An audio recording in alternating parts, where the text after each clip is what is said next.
Vsi ljudje smo po naravi radovedni in imamo radi nove stvari. Novosti nas že od pradavnine vodijo k raziskovanju in učenju, s katerim pridobivamo novo znanje in izkušnje, te pa nam omogočajo, da se prilagodimo in preživimo v spremenljivih okoljih.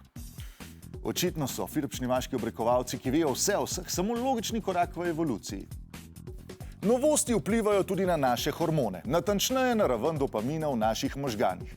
Dopamin je hormonček, ki nam vzbuja prijetne občutke, hkrati pa nam daje motivacijo, da delamo stvari še naprej.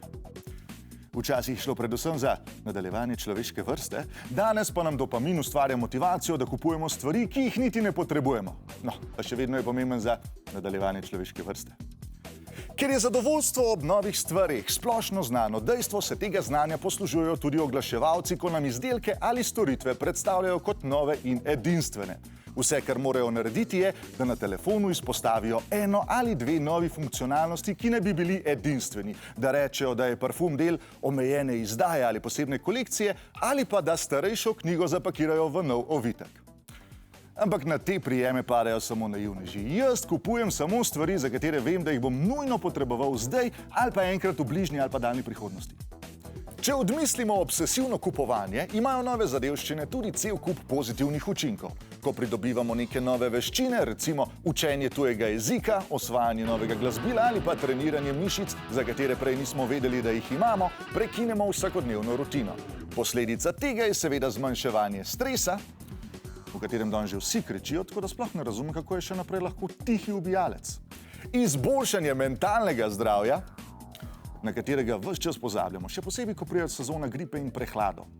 In nasploh, da se imamo fajn. Poleg tega pa nam pridobivanje znanja na novih področjih zvišuje samozavest in veča število alinej, ki si jih lahko dodamo v svoj življenjepis. Jaz sem se recimo naučil španščine in zdaj lahko v svoj CV napišem, da znam reči Hola, yo soy un toro grande und muy simpático, sí, sí. Za učenje novih veščin lahko obiščemo tudi kakšno delavnico, na kateri srečamo nove ljudi, si pridobimo nove prijatelje, mogoče tudi novo simpatijo, s kateri imamo že en skupen hobi, v katerem se lahko pogovarjamo na romantični večeri, ki morda vodi do nadaljevanja človeške vrste. V bistvu, če dobro pomislim, se mi zdi, da so vse nove stvari pripeljale do tega, da nas je zdaj že 8 milijard. Izvedeli ste nekaj novih stvari o novih stvareh. Zdaj pa ste na vrsti vi. V komentarje napišite en dober in kvaliteten hobi.